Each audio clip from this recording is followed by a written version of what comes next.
I'm having fun. Are you guys having fun? Yeah. Fuck yeah. Give a nice warm welcome to Mr. J.R. Williams, everybody. J.R. Williams.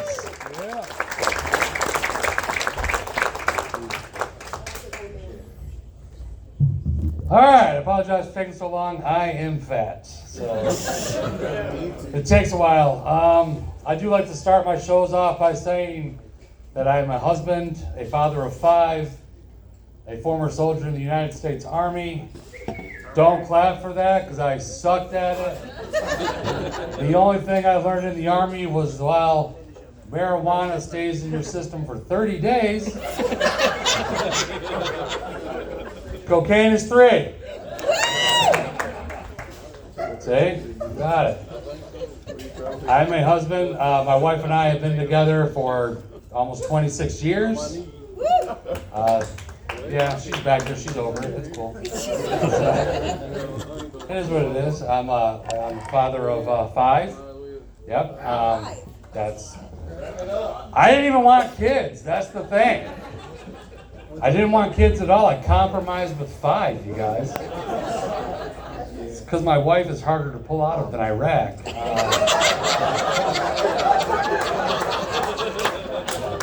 Now I knew I was going to love this crowd. Because I did that joke back in Myrtle Beach where I live, and they were like, ugh. I'm like, go fuck yourself. That's a good goddamn joke. I don't care. But no, my wife and I have been together for a very long time. Anybody beaten 26 years? Holy shit, no way.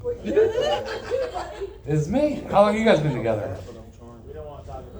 Oh, you're the couple that's off and on again? Like, gotcha. Anybody married? What the fuck is going on in this town? How long have you guys been married? How long? 1 year. 13. You haven't even had a real fight yet. Like, holy shit, you're probably still holding in your farts around them. No. So who said 13? 13? Yep. All right, good job. Congratulations. What's the secret to staying married for so long?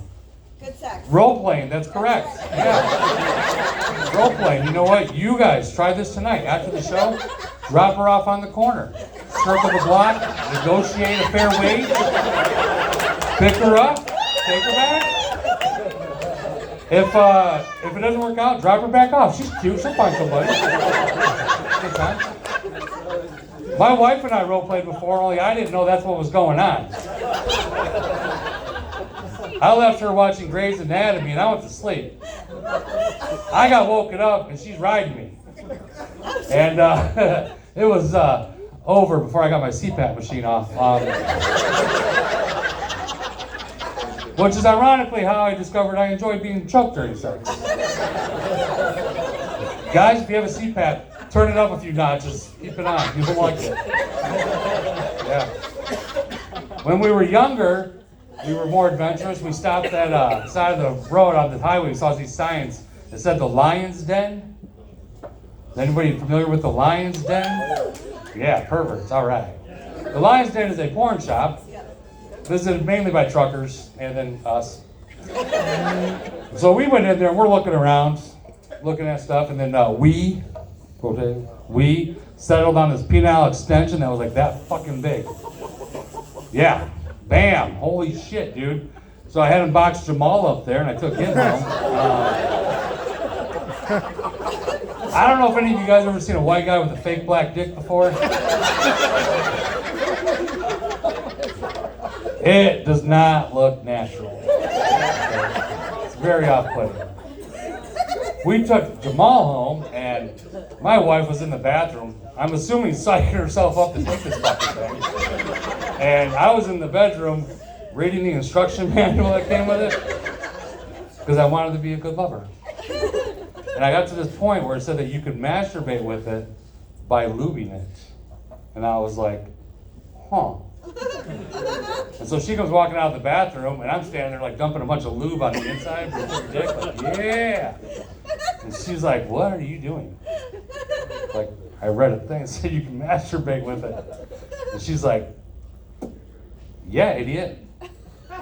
I can. And I was like, oh, shit. I almost jerked off with another dick, you guys. Yeah. Some cock docking was about to take place in that apartment.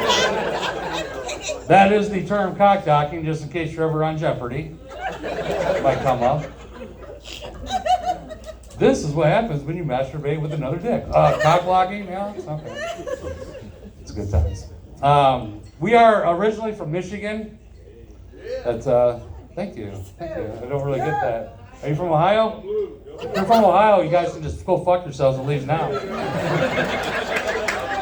So, go, don't start. Shut up, Ace. No, I don't do talking. No thanks. No. Okay. We are from Michigan, a small town in northern Michigan. Shut it. And it's full of those, trucks, like fully lifted pickup trucks, not like the half-ass shit you guys do down here. Like, I don't even know what the fuck that is. That looks broken. That looks like you were too cheap to do the entire set.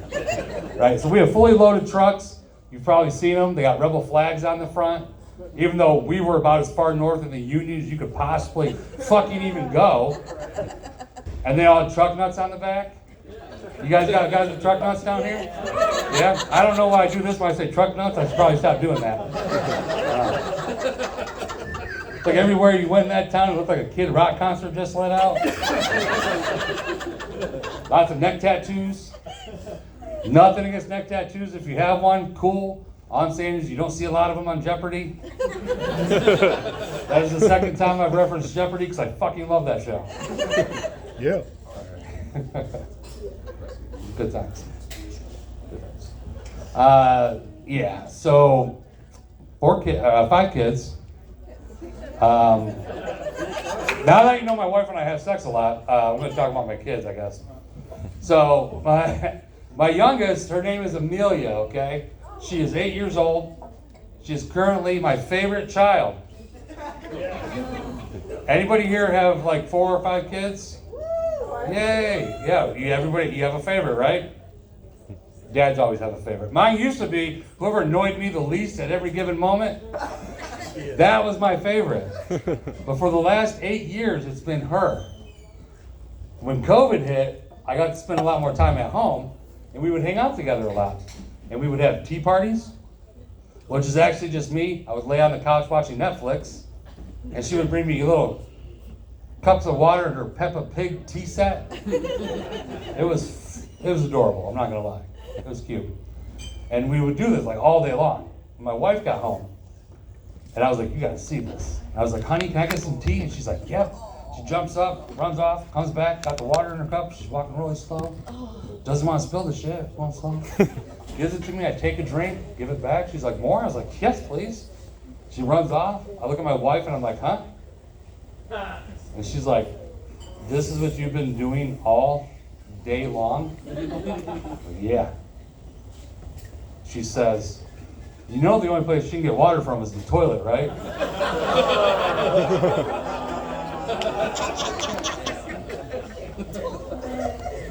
I did not know that. My oldest is a girl, so apparently I've been drinking toilet water for a really long time. However, it did make me happy that we weren't having lemonade. Also explains why the scones were a bit nutty. Because it was shit. I go a little too far on that one sometimes. I have a 10-year-old son. His name is Xavier. Sweet kid. But he's the only one I've ever had to go to the school for because he was in trouble. They called me in, and I went in, and the teacher sits me down and says, your son likes to refer to his classmates as buttholes. And I'm like, have you seen his classmates? Like half the kids in the class are named Jackson with a different spelling. Like, how many fucking different ways can you spell a normal name? 3 of them have mohawks. They are buttholes. Yeah, mullets is the thing now. I got into a fight on Facebook the other day about mullets on kids. Like, if you're a parent, your child has a mohawk or a mullet, go fuck yourself. All right, we all judge you, we all hate you. The teacher then also informs me that my son likes to say the word damn during class. And I'm like, you called the wrong damn parent for this one. Like, for me growing up, damn was not a swear word. To my wife, it was a swear word. To my parents, obviously, way cooler than ours. Right? And let's survey this room. Let's survey the room. I want you to clap if you think damn is a swear word. That's the only thing I'm ever fucking right about. Don't sympathy clap. She's back there. She's watching. She knows I'm right. My son knows that we're separate on this. He's heard our arguments. He knows what we each have to say about it. And I realize my 10-year-old son being in school with your kids, constantly saying damn, probably not your favorite cup of toilet water. Totally understand it, okay? Oh, that's right. So I looked at my son and I said, okay, Xavier Michael, you know you shouldn't do that, so what do you have to say to your teacher? My son stood up and looked at his teacher and said, snitches get stitches. I said, not that one. He's like, oh. He stood back up and he goes, my daddy says damn's not a fucking swear word. That's better. This is also the same kid who threw a fit last weekend because we wanted to go swim in the ocean. Yeah. It's 15 minutes away. Why would you not want to spend your day at the ocean? He was reading something online that said octopuses, octopuses, whatever it is. That the only hard part on an octopus is its beak. And it can cram its entire body into an opening the size of 2.5 centimeters. And now he is terrified that an octopus is going to go into his ass.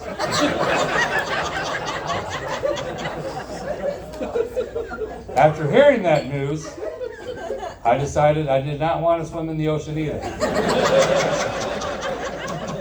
Good. He also got into like natural occurrences, and he was telling us at the dinner table about this lake in California. It's called Lake Berryessa. Anybody familiar with this lake? No. Okay. What happens is when they get rain and the water level rises, a natural whirlpool will form, and it levels the lake on its own. I was like, that is awesome. He goes, yeah. They call it a glory hole. And I'm like, I don't think that's what that is. He goes, nope, that's it. I said, no, I'm like 99% sure it is not called a glory hole. This kid got so mad, he stood up at the dinner table and yelled, Alexa, show us glory hole video.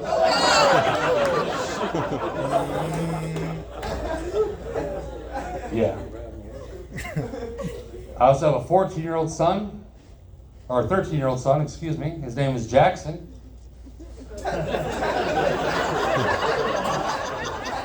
Traditional spelling, no mullet, no mohawk.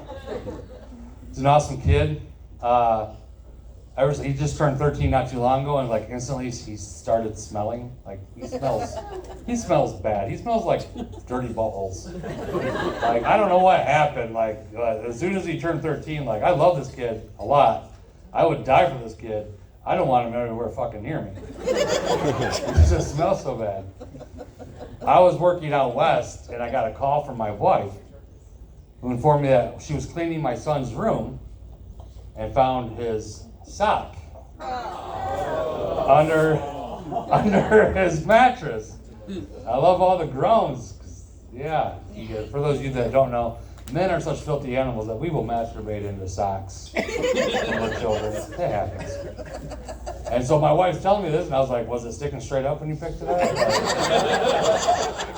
Like, she's like, it's not funny. I was like, it's kind of funny. Like, I'm laughing, but I'm not there.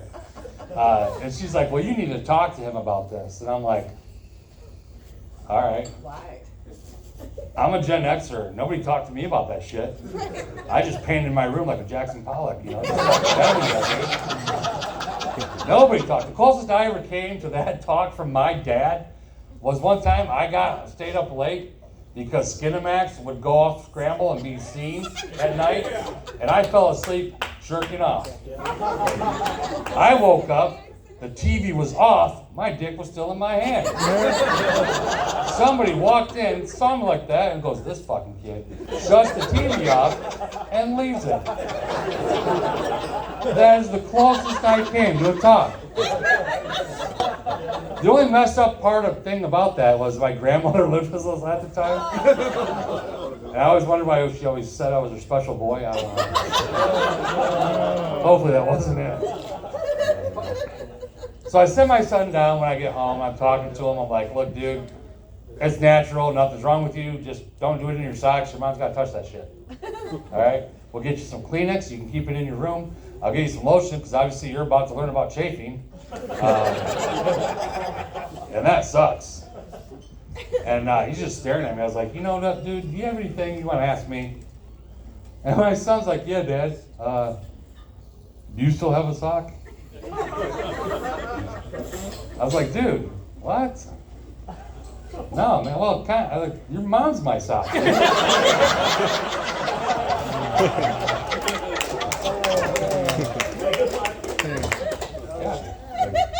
She used to hate that joke, but now it does well. We have a 14-year-old girl that we took into our home. She's not our natural child, but she is a bonus child for us. It's one of our daughter's friends. She was having a hard time with her family, so she lives with us now. I wasn't home when she came to live with us. I met her at Christmas. She seemed like good people, so I figured she could stay. She's more into boys early than even my oldest is, and I don't like it. She made it to where a boy came over already for dinner. She wanted to hang out, and she's like, "Can we have the door closed?" And I'm like, "Fuck no." No. Invited this boy over. The boy comes over, asks my wife for a drink. So I went over and I grabbed him a Capri Sun, and I handed it to him. I watched this fucking kid struggle for 15 goddamn minutes to put that straw into that Capri Sun. I was tempted to be like, yeah, go ahead, go to the room, shut the door. You're not going to get it in there anyway. Like, why bother? She's also the one that will not answer me if I call or text. Like, I always do a little text first, nothing. I'll call, nothing. I'll try the video call, she won't answer. I'm like, all right, fine. So then I'll like find some like old picture of me in like a fucking like banana hammock, you know, vacation. And I'll post it on the gram and I'll fucking tag her in it. My phone fucking rings instantly, man. Like, she's like, you gotta take that off of there. I'm like, well, do you need to be picked up yet? That's how you get your hold of your kids to not answer and do that shit. Like post like embarrassing pictures of them or just shit of you, and they'll call you. They'll get hold of you. They'll find you. My oldest is Emma. She's 17. It sucks. I'm not gonna lie. It sucks. She's angry a lot. When she was 15, at least all she did was cry whenever I would talk to her. You know what I mean? Like I could just say, good morning, and she'd be like, Whoa! Like, Jesus, okay. And now she's just angry all the time. I'm like always telling everybody else, like, don't talk to it, you're gonna upset it. Leave her be. Like, she's so mad, like, I'm pretty sure, like, if I was in the hospital on life support, and her phone said that she was at like 85%, she would still unplug my shit to charge her phone. Like, Dad can do no right now, you know? But I think I'm a good dad. I like to be involved. I want to be there for her. I don't understand what she's going through. I've never been a 17-year-old girl. I'm not going to go on Google and be like, what do 17-year-old girls like? Like, I've seen Law and Order SVU, you know what I mean? Like, that shit's how you get put on lists, you guys. Don't do that. Right? So, I know I can only work with what I got, okay? I'm a 90s kid. And I know not too long from now, she's going to get pissed when she finds out all the lyrics or all the advice I give her are just lyrics to old TLC songs. That's all I got. My daughter sprung on us not too long ago that she now wants to go to the University of Hawaii to study marine biology. And I'm like, okay, maybe don't go chasing waterfalls. I said, maybe you should stick to the rivers and the lakes that you're used to. Like right here in South Carolina, honey. Like, no, I'm from South. Shut it. I realize you're going to want it your way or nothing at all. Totally respect that. Your mom thinks you're moving too fast. And she just looked at me, she's like, that's really smart, Dad. And I was like, holy shit. Wow, thanks. Wasn't too long after that, I had her and her friend in the back of the dad van from picking them up from band practice. I drive a minivan sometimes. I call it the dad van because we're the only ones at school drop off that bumps 90s gangster rap. Because even first thing in the morning, we're all about pimping hoes and making money. So that's how we do it. Ain't no Disney Junior radio on my fucking band. And they're in the back and they're talking about boys they want to date. Apparently I'm going to die soon. And I took the opportunity again and I'm like, you know what? I know what kind of boys you don't want to date. And then I heard it, you guys. I heard my daughter roll her eyes. Yeah, heard it. Didn't see it. I heard that shit. And she's like, yeah, what's that, Dad? It's pretty accurate how she talks too. I was like, you don't want to date no scrubs? Immediately her friend was like, what, that scrub, Mr. Williams? I'm like, oh shit, here we go again. I said, well, girls, you see, a scrub is a guy that thinks he's fly. He's also known as a busta. And then my daughter's like, how are you supposed to tell if a guy's one of those? Excellent question, young lady. You see, that kind of guy can usually be found hanging out the passenger side of his best friend's ride, trying to holler at you. That is my time. Thank you guys very much. You guys are a great crowd. I love you to death. Please follow me on Instagram or Facebook at JR Stands Up.